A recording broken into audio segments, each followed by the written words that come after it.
અંકલેશ્વરના ગડખોલ પાટિયાથી અંડાળાને જોડતો માર્ગ અતિ બિસ્માર હાલતમાં થઈ જતા રિક્ષા ચાલકોએ રસ્તા પર બેસી વિરોધ નોંધાવ્યો હતો। અંકલેશ્વરના ગડખોલ પાટિયાથી અંડાળાને જોડતો મુખ્ય માર્ગ હાલ અત્યંત બિસ્માર હાલતમાં હોવાથી વાહન ચાલકો ભારે હાલાકીનો સામનો કરી રહ્યા છે।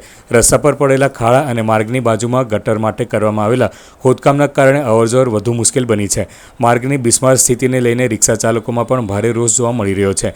તંત્રનું ધ્યાન દોરવા માટે રિક્ષા ચાલકોએ માર્ગની બાજુમાં ગટર માટે ખોદવામાં આવેલા ખાડામાં બેસીને અનોખી રીતે વિરોધ નોંધાવ્યો હતો। સ્થાનિકોના જણાવ્યા મુજબ વરસાદી માહોલમાં માર્ગની સ્થિતિ વધુ ખરાબ બની રહી છે અને વાહન ચાલકો માટે અકસ્માતનું જોખમ પણ વધ્યું છે। ગડખોલ પાટિયાથી અંડાળા તરફનો આ માર્ગ મહત્વપૂર્ણ હોવાથી મોટી સંખ્યામાં વાહનોની અવરજવર રહે છે। હવે રિક્ષા ચાલકો અને સ્થાનિકોએ તંત્ર સમક્ષ માર્ગનું તાત્કાલિક અને ગુણવત્તાયુક્ત સમારકામ કરવાની માંગ કરી છે। આજે ગડખોલ પાટિયાથી અંડાળાને જોડતો રોડ આજે વર્ષોથી આ વેલકમ નગર પાસે જે રોડ ખાડા ખબૂચિયા છે ને સાઈડ પર આજે ગટર લાઈન ખોદીને જતા રહેલા છે। આજે જે જિલ્લામાં લાગતો હોય કે તાલુકામાં જે આ રોડ લાગતો હોય વહેલી તકે અમારી એક જ માંગ છે કે આરસીસી રોડ બનાવી આપો કે પછી બ્લોક બનાવી આપો।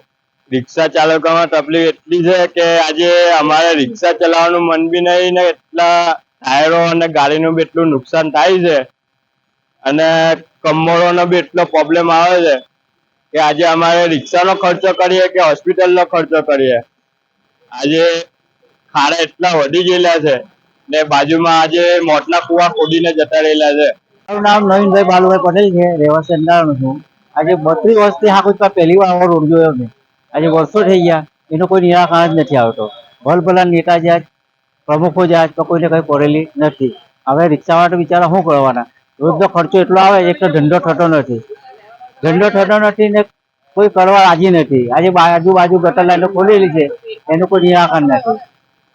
બસ મારે આ ગટર લાઈન થયા 15-20 દિવસ થઈ ગયા પણ એનું કોઈ નિરાકરણ નથી। હવે એના માટે પૂરી ચીજ નથી ખબર।